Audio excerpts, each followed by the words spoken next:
네, 오늘 우리에게 주시는 하나님의 말씀은 출애굽기 12장 15절부터 20절까지입니다. 너희는 이레 동안 누룩을 넣지 않고 만든 빵을 먹어야 한다. 그 첫날에 너희는 집에서 누룩을 말끔히 치워라. 첫날부터 이레 날까지 누룩을 넣은 빵을 먹는 사람은 누구든지 이스라엘에서 끊어진다. 너희는 첫날에 거룩한 모임을 열고 이레 날에도 거룩한 모임을 열어라. 이 두 날에는 너희 각자가 먹을 것을 장만하는 일이 아니면 어떤 일도 해서는 안 된다. 너희는 무교절을 지켜야 한다. 바로 이 날에 내가 이집트 땅에서 너희 온 이스라엘 지파를 이끌어내기 때문이다. 너희는 이 날을 영원한 규례로 삼아서 대대로 지켜야 한다. 너희는 첫째 달 19날 저녁부터 그 달 20하룻날 저녁까지 누룩을 넣지 않은 빵을 먹어야 한다. 이래 동안에는 너희 집안에 누룩이 있어서는 안 된다. 누룩 든 빵을 먹는 사람은 누구든지 외국인이든지 본국인이든지 이스라엘 회중에서 끊어진다. 누룩을 넣은 것은 아무것도 먹지 않아야 한다. 너희가 어디에서 살든지 이 기간 동안에는 누룩을 넣지 않은 빵을 먹어야 한다. 아멘.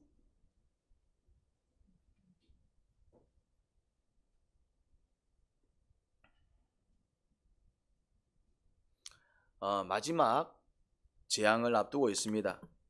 그 재앙을 앞두고 주님은 절기를 만드셨습니다. 절기는 일종의 기념일입니다. 기념하라 이 말입니다. 영원토록 기념하라, 이제 대대로 기념하라 그런 의미겠죠. 우리나라는 3월 1일 3.1절 또 대한독립 만세를 기념합니다. 8월 15일 광복절 나라의 해방을 기념합니다. 기념일이죠. 기념일. 그러니까 이제 절기로 정해가지고 어떻게 합니까? 대대로 지키면서 기념하는 거예요. 이제 잊지 말라라는 것이지요. 독립을 외친 조상들의 목숨 건 수고를 잊지 말자. 그렇죠? 극적으로 해방을 맛본 민족적 기쁨을 잊지 말자. 두고 기억해서 앞으로는 그런 수치스러운 역사를 반복하지 말자. 그게 이제 기념일이 가지는 의미 아닙니까? 어떻게 하자고요? 그날을 잊지 말고 그냥 두고 대대로. 그게 바로 절기요. 그게 이제 바로 기념일인 것입니다. 주님께서 이스라엘을 위해 그런 절기를 제정하셨습니다. 뭐 하라고요? 두고 기억해라. 대대로 기억해라. 이날만큼은 절대 잊어서는 안 돼. 그런 의미겠죠. 장자 죽음이라는 마지막 재앙을 앞두고 주님께서 제정하신 절기가 6월절 무교절입니다. 1월 14일 저녁은 6월절이고 15일부터 21일까지 무교절입니다.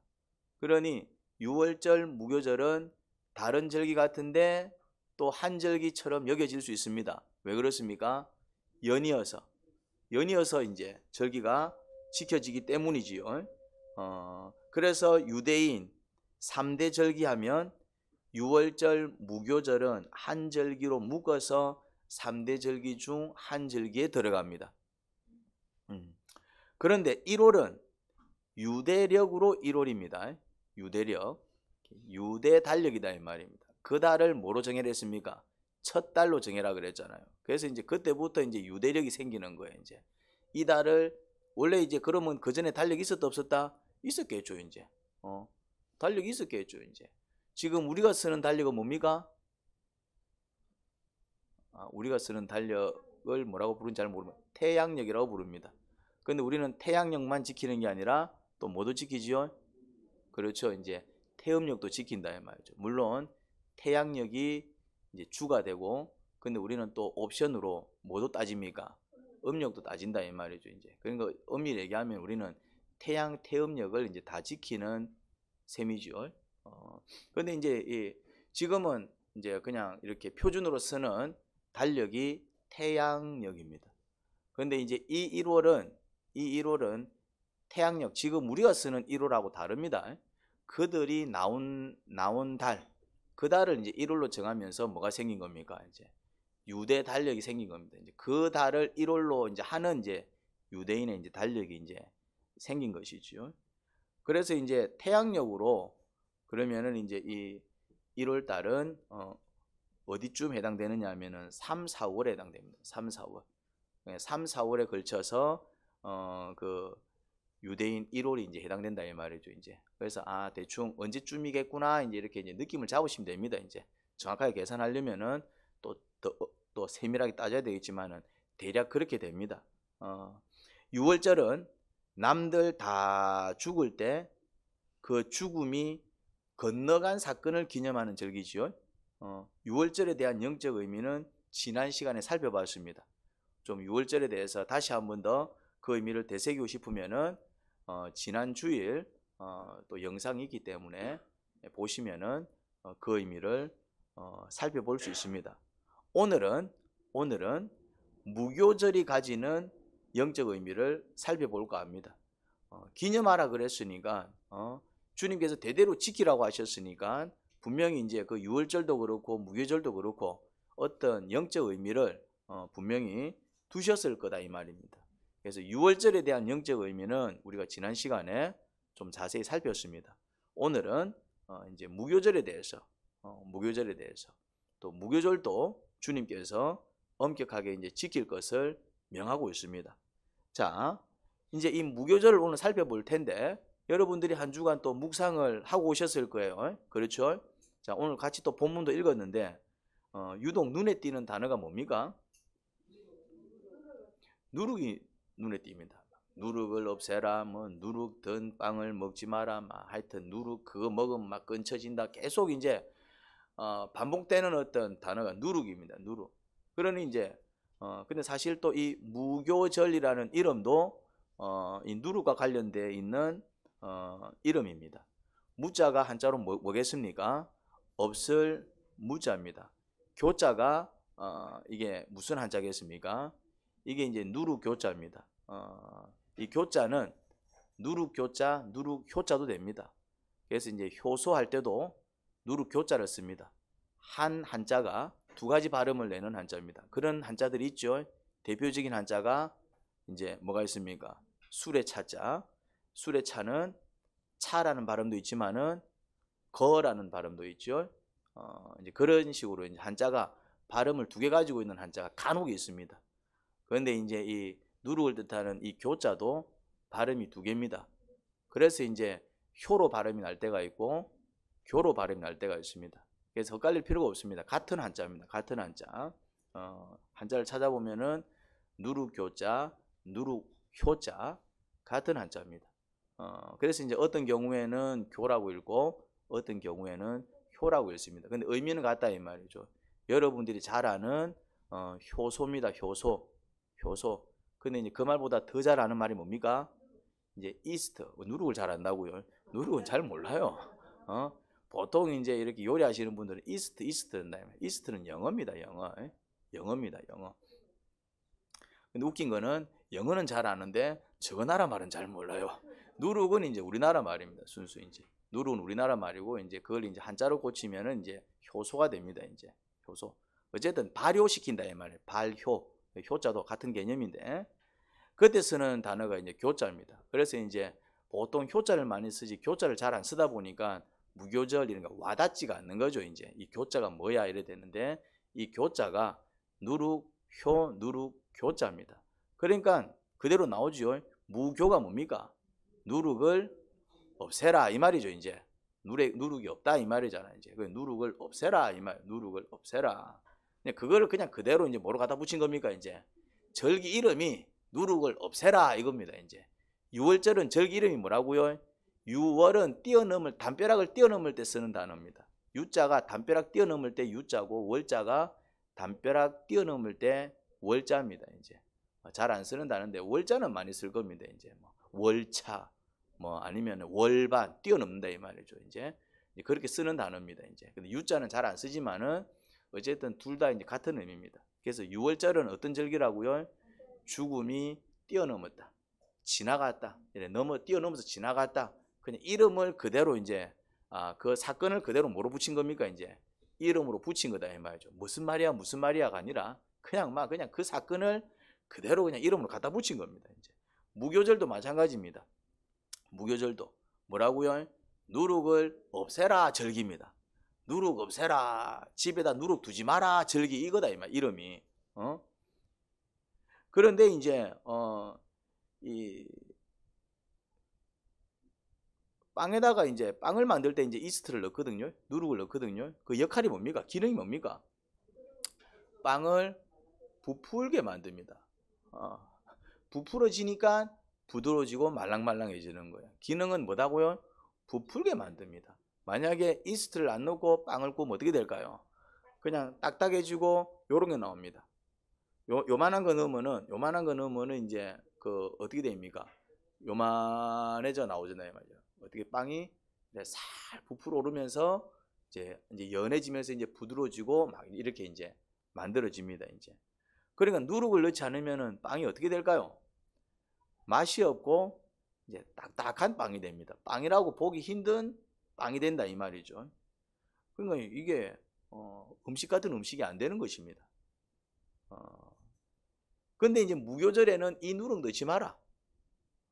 심지어 집에 있는 누룩도 전부 찾아서 없애라. 이제 그러면서 주님은 이 누룩에 어떤 의미를 부여하신 것을 보게 됩니다.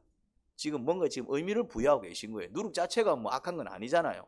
근데 지금 주님께서 누룩에 지금 어떤 의미를 부여하시면서 뭔가 지금 상징적인 메시지를 전달하고 있는 거예요. 누룩 자체가 뭐 나쁜 거 아니잖아요. 누룩 없으면 빵을 구울 수가 없는데.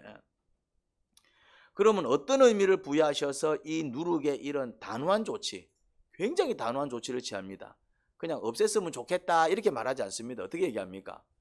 반드시 없애야 되고, 만약에 누룩 든 빵을 먹으면 어떻게 된다고요? 너거는 내 백성 아니다. 이거는 이제 호적파는 겁니다.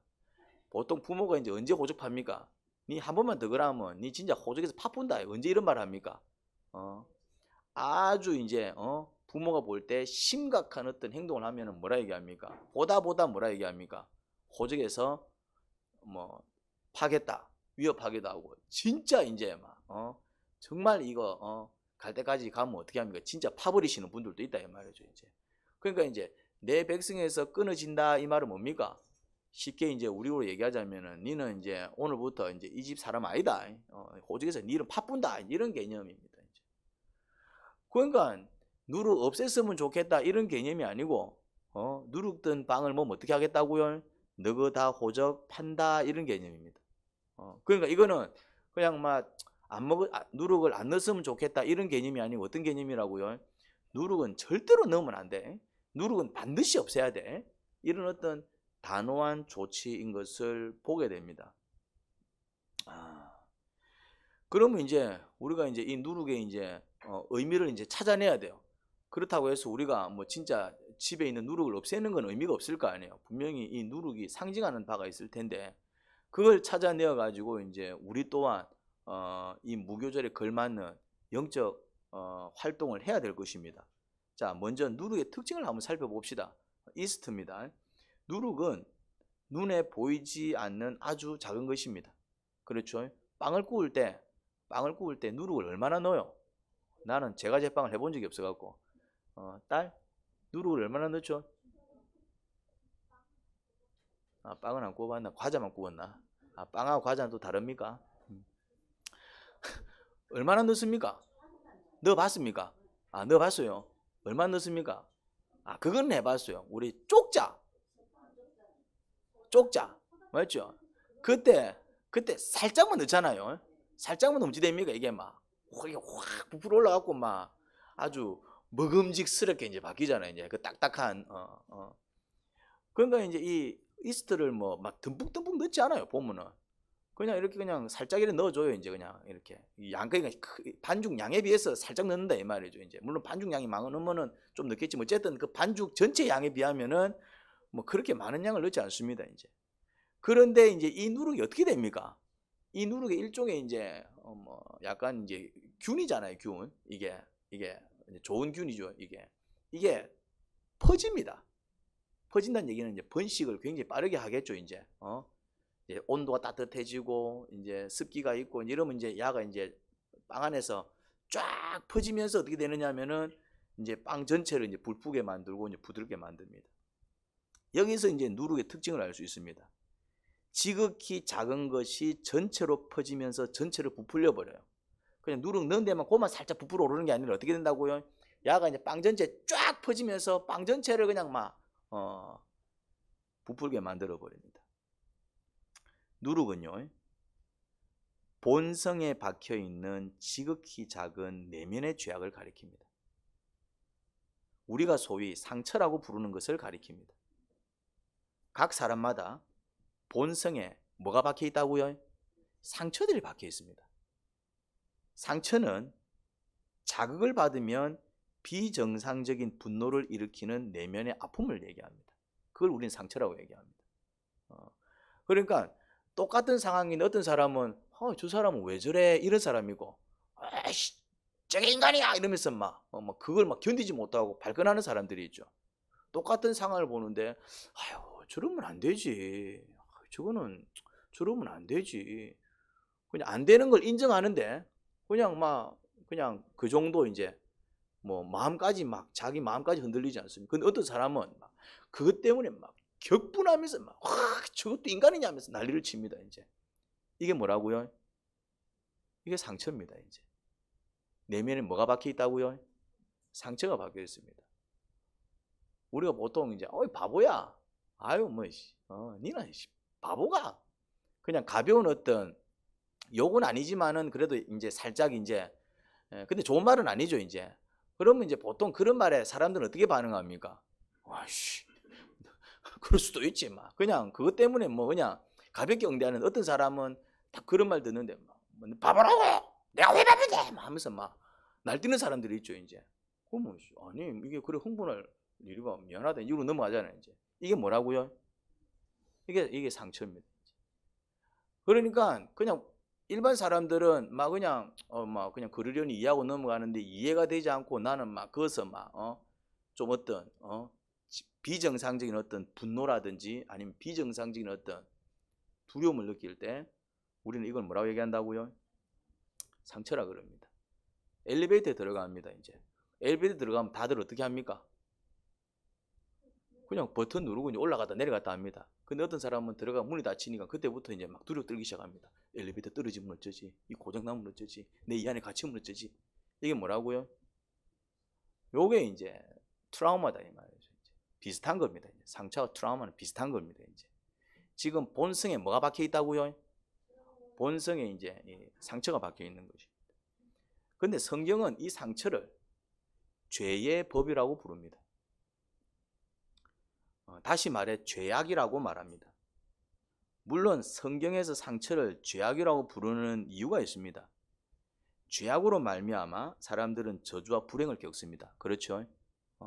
그런데 마치 죄악으로 말미암아 저주와 불행을 겪듯이 이 상처로 인해서 그런 동일한 저주와 불행을 겪습니다.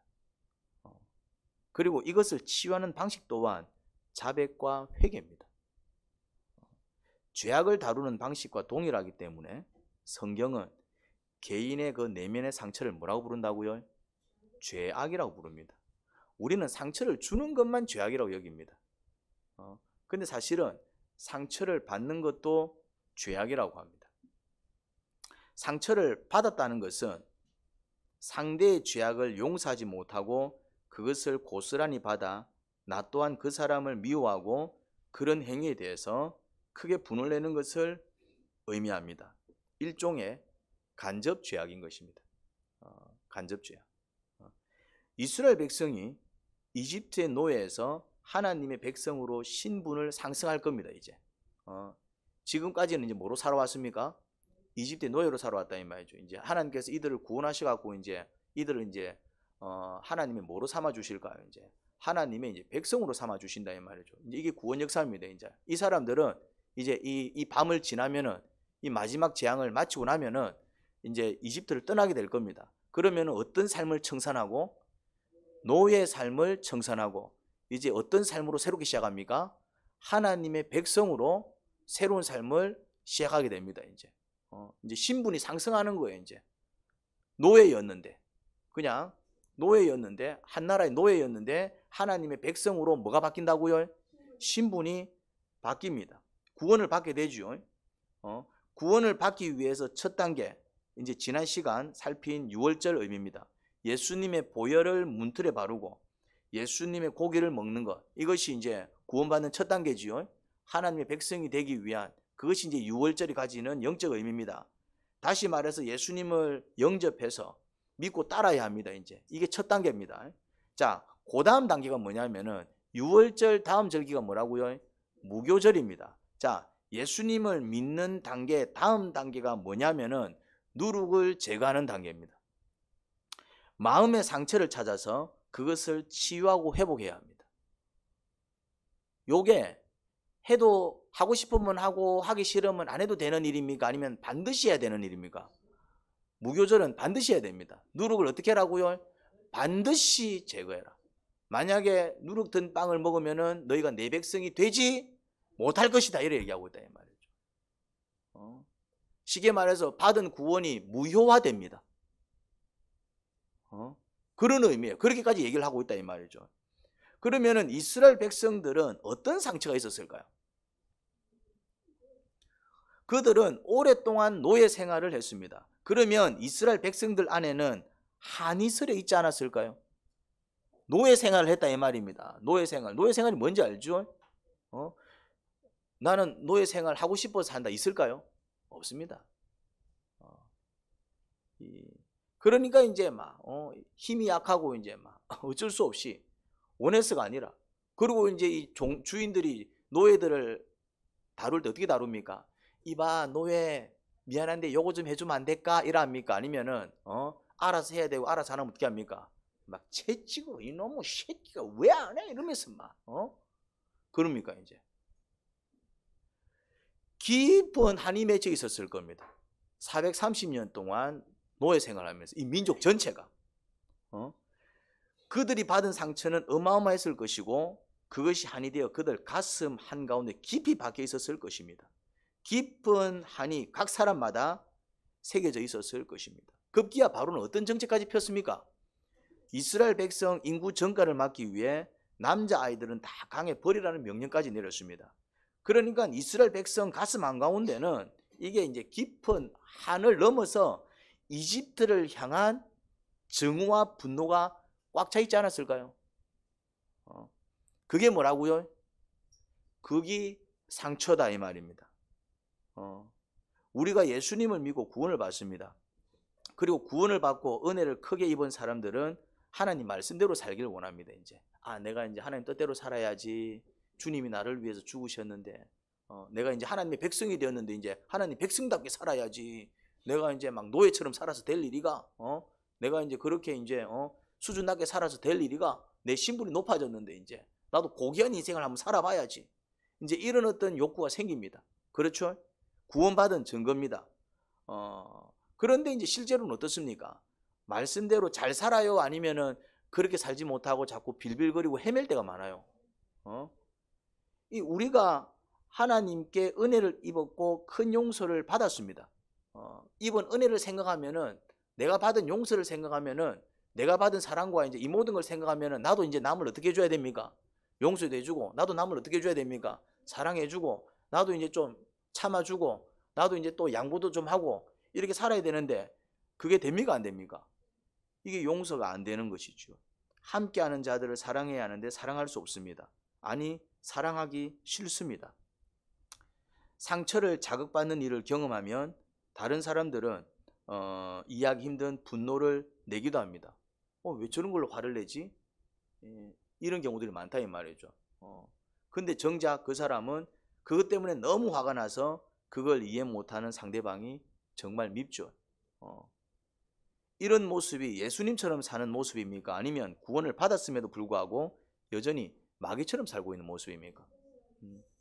나는 예수님처럼 살고 싶은데 자꾸 마귀 같은 모습이 나오는 거예요. 원치 않게 자꾸 마귀 같은 모습이 나오는 원인이 뭐라고요? 상처 때문에 그렇습니다.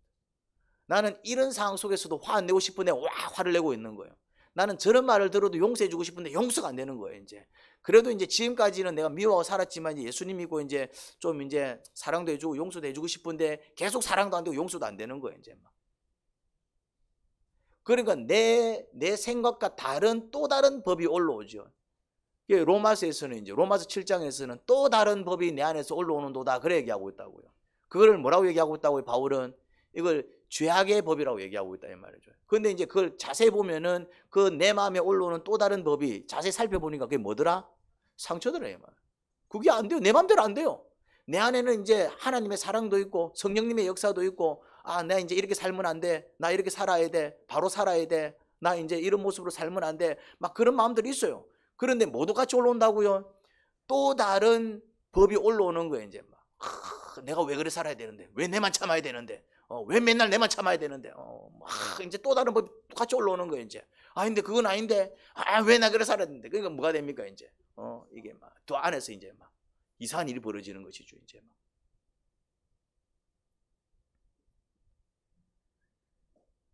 이런 것들이 하나님의 백성으로 살지 못하게 막아버립니다. 이런 게 다 뭐라고요? 이제 누룩이다 이 말이에요. 이제 그렇죠. 이제 상처인데 이제 그거를 이제 누룩 이제 눈에 보이지 않아요. 눈에 보이지 않는다 이 말이죠. 하지만 일정한 조건이 되면 그것이 퍼지면서 빵을 부풀립니다.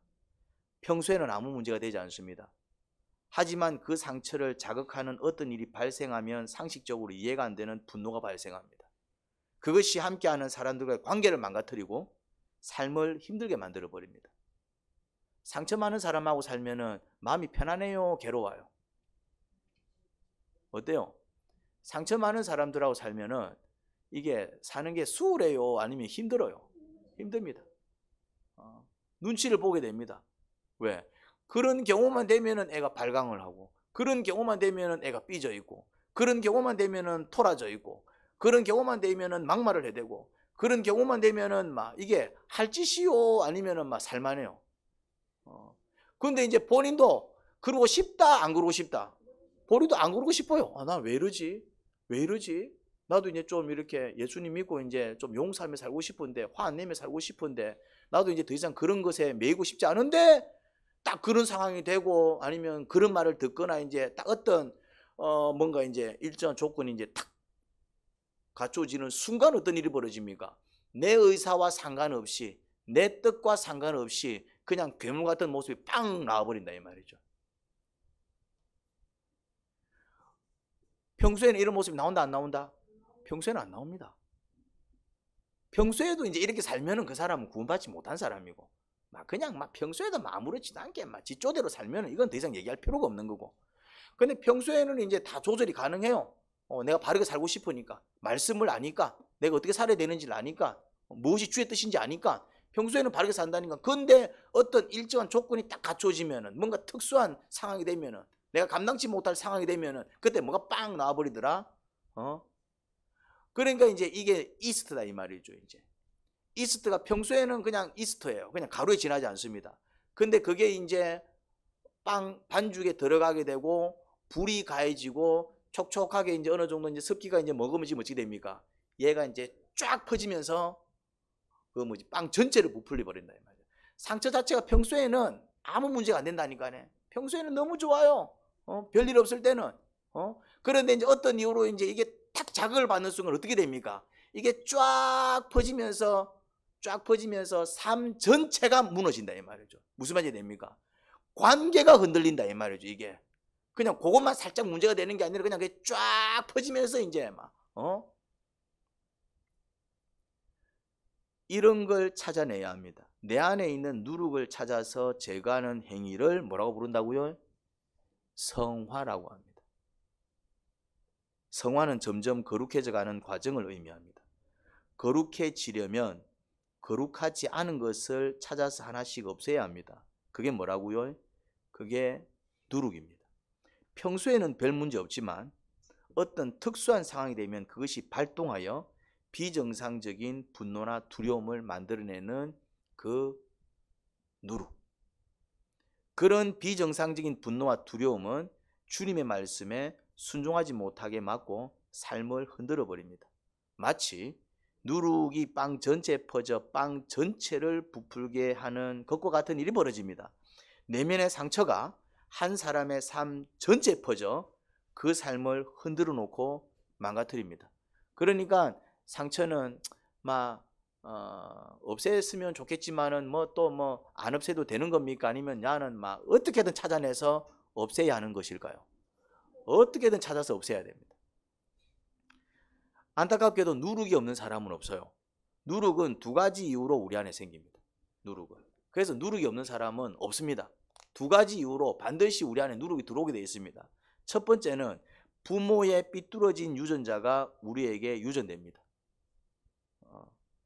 타고나는 경우죠. 기질적으로 막 타고나 버려요, 이제 이거는. 그 다음에 부모가 쌓은 저주가 고스란히 자녀에게 내려오는 경우다라고 보면 됩니다. 두 번째는 성장하면서 받은 상처들이 고스란히 누룩이 되어 우리 안에 박혀버립니다. 그러니 이 땅을 사는 사람들 가운데 완전히 누룩으로부터 자유한 사람은 한 명도 없습니다. 이 땅을 사신 분 중에서 유일하게 이제 그런 누룩 없이 산 분이 한 사람이 계시긴 합니다. 그분이 누굴까요? 예수님입니다. 예수님은 태어날 때 마리아의 몸을 빌리긴 했지만 성령님에 의해서 잉태되셔가지고 사람의 삐뚤어진 유전자가 흘러 들어가지 않았습니다. 그리고 성장하면서 자신에게 쏟아지는 모든 상처들을 받았다 안 받았다? 안 받았습니다. 예수님은 의도적으로 모든 상처들을 안 받았어요. 자신에게 주는 모든 상처들을 어떻게 해버렸냐면은 용서해버렸어요. 상처 주면 용서해버려요, 그냥. 이게 가능하신 분이었어요. 누가 침을 뱉으면 어떻게 한다? 하면서 가래를 뱉는 게 아니고 어떻게 한다? 침을 뱉으면은 아유, 니 뭐 때문에 이렇게 기분이 안 좋노? 또 뭔가 또 이렇게 마음이 상했나 보다. 아유, 그냥 뭐 해버린다고요? 용서해버려요. 발을 밟고 지나가요. 어디 내 발을 밟로 이러면서 이제 막 상대방 다리 몽둥이를 분질러 버리는 게 아니라 아유, 네가 많이 바쁜갑다. 내 발을 못 받는갑다. 뭐 해버립니까? 용서해버립니다. 이제 막 욕을 해대요. 이제 막 아유, 네 마음이 지금 막 뭔 일로 또 그렇게 삐뚤어져 있노? 그냥 그 사람을 이해하고 어떻게 해버립니까? 넘어가 버립니다. 이제 이게 의인입니다. 그게 가능한 사람이 있어요? 그게 안 가능하기 때문에 우린 다 뭐란 얘기입니까? 죄인이란 얘기예요. 그러니까 사실은 상처받는 것도 뭐라고요? 죄악인 것입니다. 우리는 상처받는 것은 억울한 일이라고 생각하는데 상처받는 것도 죄악입니다. 사실은. 뭐 십자가 사건이 그렇잖아요. 십자가 사건이 전부 뭐 하는 겁니까? 예수님 머리에 뭐 가시 박아버리고 막 허리에 막 창 찔러버리고 이제 만약에 여러분들이 그거 중에 하나만 당해도 여러분들은 어떤 마음을 가지시겠어요? 미치지 이제 막. 그 중에 한 가지만 당해도. 근데 예수님은 그거를 막 다 당하는데도 뭐 하셨다? 그냥 막 몸은 아프지. 몸은 아픈데 마음은 어떠셨다? 평안했습니다. 왜요? 뭘 안 받으시니까? 상처를 안 받아요. 상처 안 받으면 자기가 좋은 거예요. 내가 좋은 거지 이제. 예수님은 상처 안 받으셨어요. 그러니까 이런 말이 가능한 거예요. 주님, 저들이 무슨 짓 하는지 몰라요. 이거는 상대방을 이해하는 말입니까? 아니면 상대방 미워서 진짜 잡아 죽이고 싶은 말입니까? 상대방을 이해하는 말이잖아요. 상대방을 이해한다는 얘기는 그 사람이 지금 나한테 하는 짓에 대해서 내가 뭐 했다는 얘기입니까?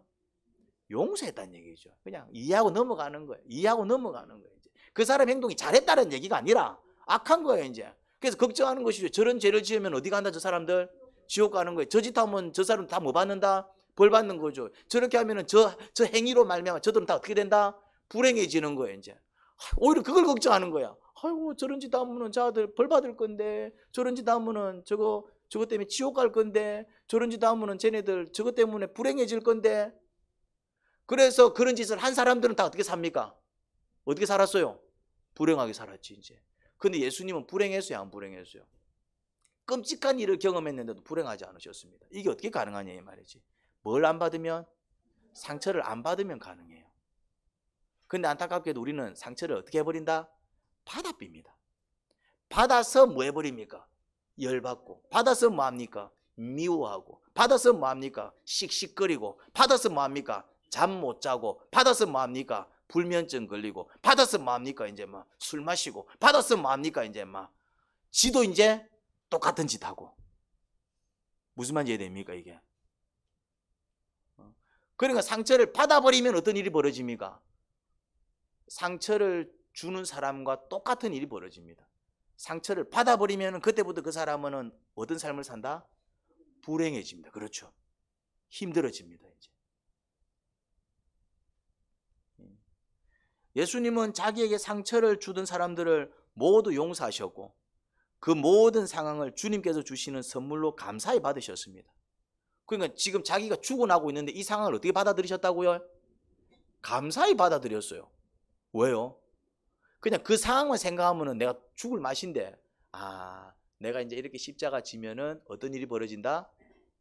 내가 이제 저 사람들을 구원할 수 있다. 이게 가능해요?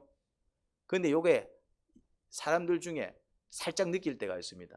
자, 부모가 자식을 낳아요. 제왕절개 말고, 제왕절개는 못 느낍니다. 이제 자연분만하면 느낍니다. 자연분만 해본 사람들은 알잖아요. 이제 어떻습니까? 열 몇 시간 아픕니다.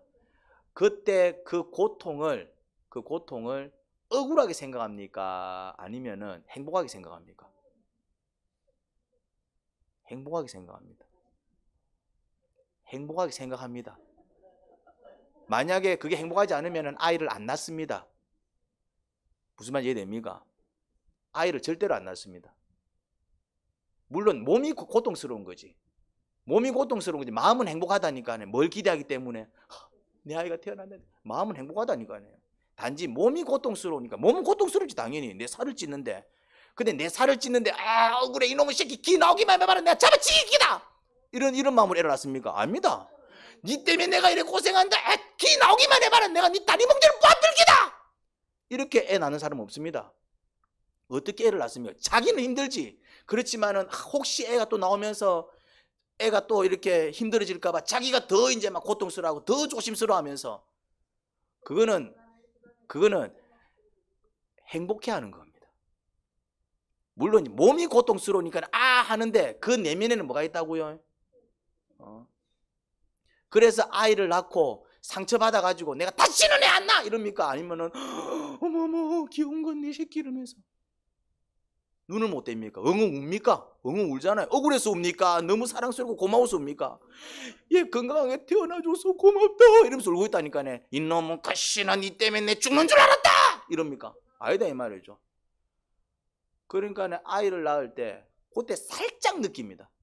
여자들만, 남자들도 못 느껴. 이거는 여자들만. 그것도 정상적인 엄마들은, 비정상적인 엄마들은 또 그것도 싫어하더라고. 또 그것도 정상적인 엄마들은 살짝 느낍니다. 그때. 예수님은 평생 그렇게 사셨다 이 말이죠. 십자가 질 때 불행하셨다고요? 아닙니다. 몸은 아팠지. 근데 마음은 어땠다고요? 행복했습니다. 왜요? 조금만 참자. 내가 이 고생만 하고 나면은 내가 자들 어떻게 할 수 있다? 구원할 수 있다. 근데 이거는 이제 예수님은 가능하고 우리는 어때요? 우리는 상처를 받아버립니다. 우리는 이런 고통스러운 상황을 맞이 못합니까? 감사히 선물로 받지 못합니다. 이런 상황을 통해서 나를 이루어 나가실 그 하나님을 기대하지 못합니다.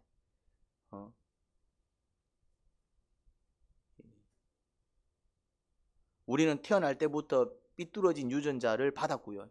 누구로부터? 부모로부터. 성장하면서 많은 상처를 입었고요.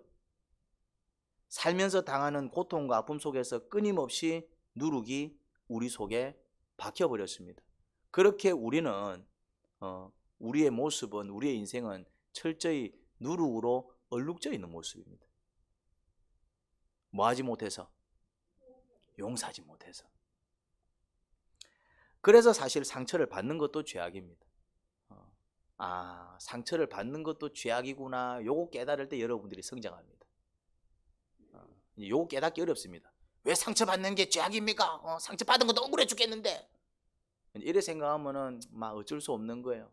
그렇습니까? 본인이 그렇게 생각하겠다는데 뭐라 얘기하겠어? 그렇습니까? 근데 그 사람은 계속 불행하게 살 겁니다.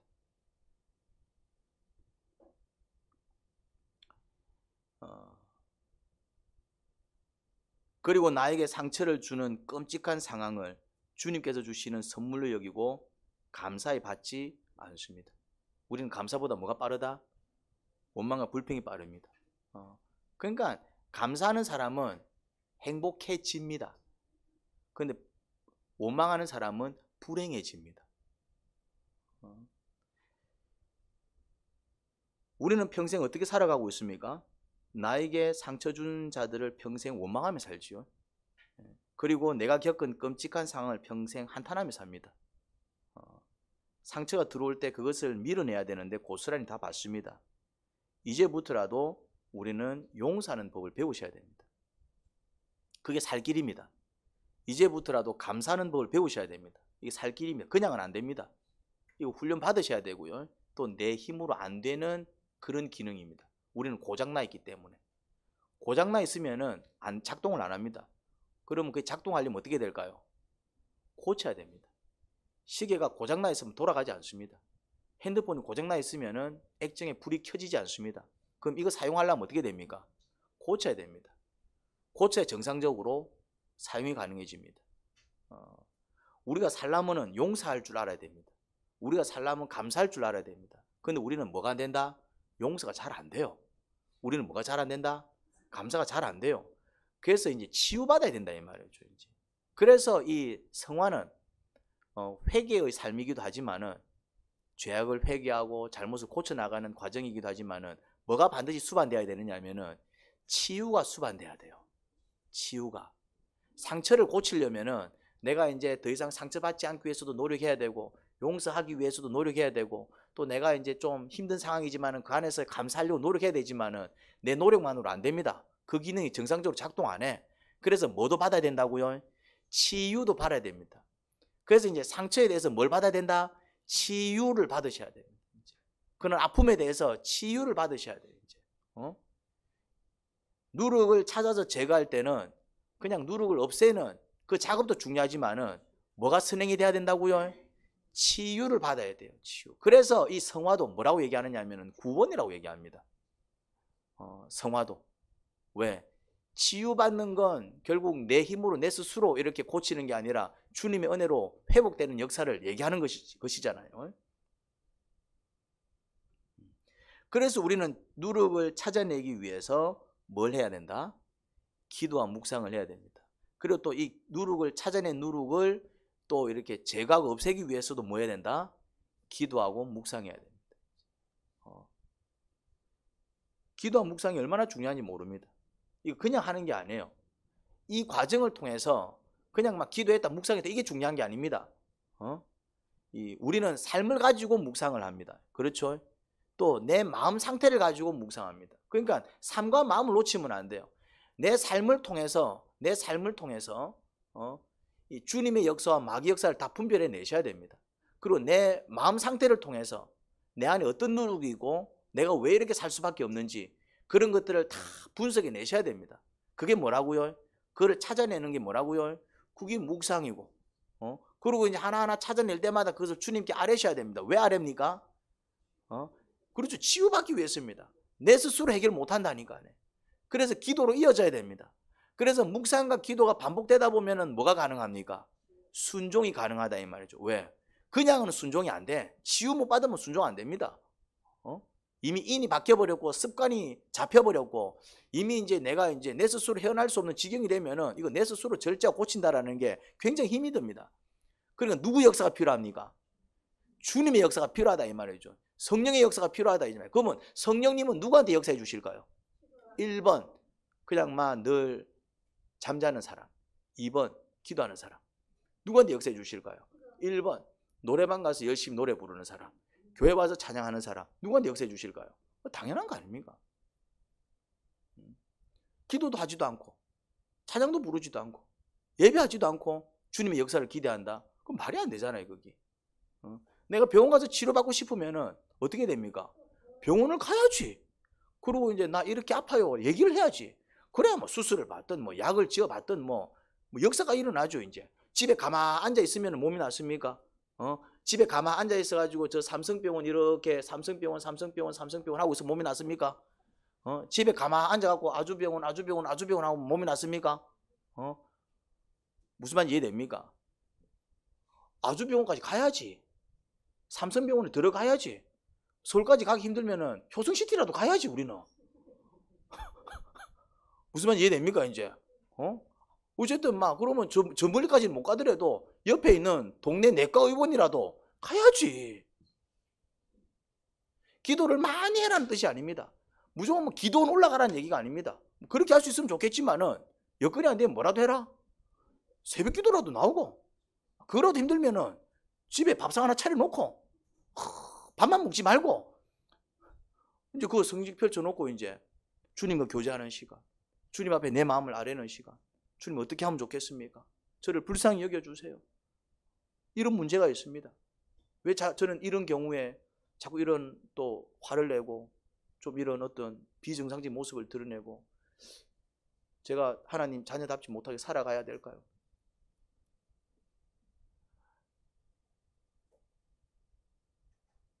그러니 큐인 묵상 반드시 하셔야 됩니다. 그리고 그냥 막 했다가 중요한 게 아닙니다. 그걸 통해서 뭐 하셔야 된다고요? 내 모습을 찾아내셔야 돼요. 내 삶을 묵상 가운데 자꾸 드러내면서 내가 왜 이렇게 행동할까? 어떻게 하면 좋을까? 주님의 은혜가 필요한데 그럼 내가 해야 될 건 뭐지? 이 사건을 이런 사건이 왜 벌어졌을까?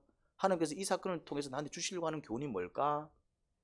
자꾸 이렇게 내 자신을 성장시키고 내 자신을 발견하고 내 자신을 개발할 수 있는 그런 어떤 깊은 생각 가운데로 들어가야 돼요. 뭘 통해서? 그냥 막 몇 자 쓴다고 되는 게 아닙니다. 그냥 의미 있는 어떤 묵상 시간을 가지셔야 돼요. 우리가 목요일마다 기도 은사 학교 합니다. 이제 오십시오. 와서 훈련 받으십시오. 그리고 이제 그날은 기도를 좀 많이 합니다. 한 2시간씩 합니다. 막. 그러면 힘들다 못한다 하지 말고 어떻게 해라? 기도하는 일에 힘쓰자.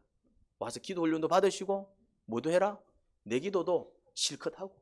그리고 이제 그렇게 배운 것을 또 그렇게 받은 것을 또 집에 돌아가서 또 이제 어떻게 개인적으로 이제 그런 시간들을 가지면서 자꾸 주님께로 나아가야 됩니다. 그래야 뭘 제거할 수 있다? 누룩을 제거할 수 있습니다. 무교절은 누룩을 없애는 절기입니다. 할렐루야. 우리는 무교절이라는 절기는 지키지 않습니다. 더 이상. 그렇죠? 유대인이 아니니까 우리는 뭐 무교절, 유월절 이런 절기를 지키지는 않잖아요. 하지만 그 교훈은 붙잡아야 됩니다. 유월절의 교훈은 붙잡아야 됩니다. 그 유월절의 교훈은 뭡니까? 예수님을 영접하고 예수님을 믿는 것 아닙니까? 문들에 바르는 그 양의 피가 알고 봤더니 누구 피였다? 예수님 피였다. 그 집안에서 구워 먹은 고기가 누구의 살이었다? 예수님의 살이었다. 결국 내가 예수님을 믿고 예수님을 영접해서 그 주님을 따르는 인생을 살아갈 때 내가 구원을 받구나. 유월절이 주는 영적 의미입니다. 근데 무교절, 더 이상 무교절 안 지켜? 그러다 끝이냐? 아닙니다. 누룩을 없애래. 누룩이 뭐다? 이게 이제 일정한 조건이 되면 쫙 퍼져서 빵을 부풀게 하는, 이게 이제 빵을 부풀게 하는 거는 좋은 거지만은 이게 이제 안 좋은 의미로 상징을 하고 있습니다. 뭐더라?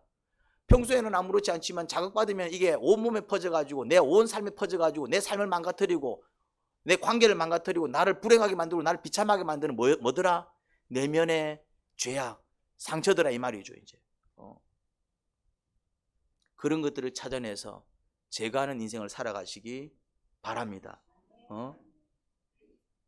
우리 안에 자리 잡은 상처들, 정말 그런 어떤 트라우마들, 그것이 자극받으면 비정상적으로 발동해서 나를 힘들게 만들고 관계를 힘들게 만들고 옆에 사람들을 힘들게 만들고 내 자신을 불행하게 만드는 그 악한 것들을 잡아 나가셔야 됩니다.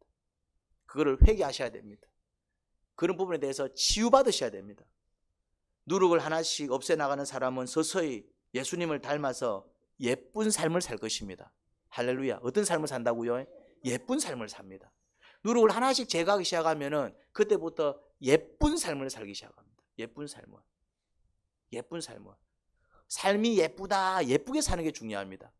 화려하게 사는 것보다, 막 풍성하게 사는 것보다, 뭐 좋은 고급 승용차 끌고 끌고 다닐 수 있으면 좋겠지만은 그것보다도 제일 좋은 삶은 뭐라고요? 예쁘게 사는 게 좋습니다. 예쁘게. 어떤 상황이든 그 상황에서 웃을 수 있고 감사하면서 또 자기한테 잘못하는 사람들을 용서해주고 자기 잘못이 드러나면 그것을 회개하는 어떤 삶? 예쁜 삶. 그런 사람하고 같이 살면 행복할 것 같아요? 안 행복할 것 같아요? 결혼을 해도 그런 남자와 결혼하고 싶어? 아니면은 돈 잘 벌어도 한 번씩 막 욱하는 사람하고 결혼하고 싶어. 결혼을 해도 이제 그런 자매하고 결혼하고 싶어요. 뭐라고? 야, 결혼 안 해봐서 저렇습니다. 안 살아봐서 저런 소리 한다고. 안 살아봐서.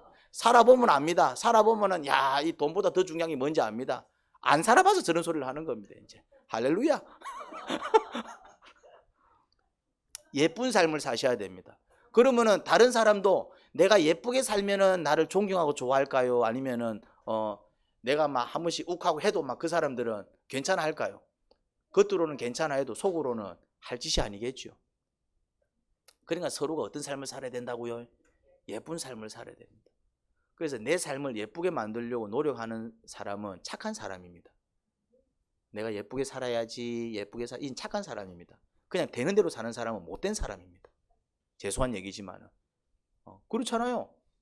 그냥 막 나 생긴 대로 살래, 못된 사람입니다. 근데 예쁘게 살려고 애를 쓰는 사람은 착한 사람입니다. 예쁘게 살려고 애를 쓴다라는 것은 예쁘게 사는 만큼 옆에 사람들이 행복할까요? 아니면 불행할까요? 내가 그냥 막 내 생이대로 살면 옆에 사람들이 힘들어할까요? 좋아할까요? 당연한 거 아닙니까? 이거 거꾸로 생각해 보면 됩니다. 이제 예쁘게 살려고 애를 쓰는 사람 옆에 있으면 내가 기분이 좋아요? 아니면 힘들어요? 똑같이 생각하면 됩니다. 근데 막 그냥 지 생긴대로 난 내 생긴대로 산다 그러지 마라 이런 사람하고 살면은 계속 살고 싶어? 아니면은 막 어떻게 하면 저 인간에서 벗어날까? 이런 느낌이 듭니까? 이제 그거 똑같은 거예요. 그거. 그러면 이왕이면은 내가 살 때 내가 또 예수님을 믿고 구원을 받았는데 그러면 뭐 남들도 예쁘게 살면 좋겠지만은 막 남들까지 내가 어떻게 할 수 없고 적어도 나는 어떻게 산다? 예쁘게 산다. 예쁘게 산다. 그럼 예쁘게 살면 좀 억울할 수 있어. 그럴 수 있잖아요. 근데 그렇게 생각할 필요가 없어요. 우리 누구를 믿기 때문에. 예수님 때문에 당하는 억울함. 나는 예쁘게 살려고 애를 썼는데 그렇지 못한 사람들 때문에 겪는 순환. 이것에 대해서는 다 뭐가 있다? 상금이 있고요. 그리고 그것이 복이 되어서 내 후손들한테 그대로 흘러내려갑니다. 절대로 손해보는 장사 아닙니다. 예쁘게 살수록 좋아요. 그리고 일단 예쁘게 살면은 예쁘게 사는 사람 마음은 평안해요. 예쁘게 사는 사람은 행복하게 삽니다. 근데 지조대로 사는 사람은 불행하게 살게 돼 있습니다. 우리가 볼 때는 막 저는 막 좋겠다. 지 하고 싶은 거 다 하고 막 지 묻고 싶은 거 다 묻고 막 지 가고 싶은 데 다 가고 제가 늘 얘기했죠. 묻고 싶은 거 다 묻고 가고 싶은 데 다 가고 하고 싶은 거 다 하면 어떻게 된다? 빨리 죽습니다. 아니 이거 농담이 아니고 진짜 그래요. 근데 먹고 싶지만은 또 먹으면 안 되니까 좀 절제할 줄 알고 가고 싶지만은 요번에 안 가는 게 좋겠다 절제하고 가기 싫지만은 그래도 이제 또 다른 사람을 위해서 또 가야 되겠다 이렇게 사는 사람은 조금 불편할 수는 있지만은 훨씬 더 건강하게 오래 살고요. 훨씬 더 존경받으며 살고 양질의 삶을 살 수 있습니다. 그러니 이왕 사는 거 조금 불편하더라도 예쁘고 건강한 삶을 사시기 바랍니다. 좀 편하게 살겠다고 지조대로 살았다가는 더 큰 불행과 아픔과 시련과 고초를 초래합니다. 하나님 아버지, 예쁜 삶을 살아가는 자들이 되겠습니다. 그러려면 누룩을 제거해야 합니다. 이 누룩을 없애야, 이 상처를 없애야, 이 트라우마를 없애야, 이 내면의 죄악을 없애야 예수님처럼 살 수 있고 밝게 살 수 있고 욱하지 않을 수 있고 이해해 줄 수 있고 용서해 줄 수 있고 사랑할 수 있습니다. 근데 그게 우리 마음대로 안 되네요. 내면의 상처를 어루만져 주세요. 그냥 그런 것들이 발견될 때마다 이제 아버지 앞에 가지고 나갑니다. 그 누룩들을 제거합니다. 이제는 거룩하게 성화시켜 주시고 정말 주님 닮아서 행복한 삶 살아갈 수 있도록 이끌어 주세요. 예수님 이름으로 기도합니다. 아멘.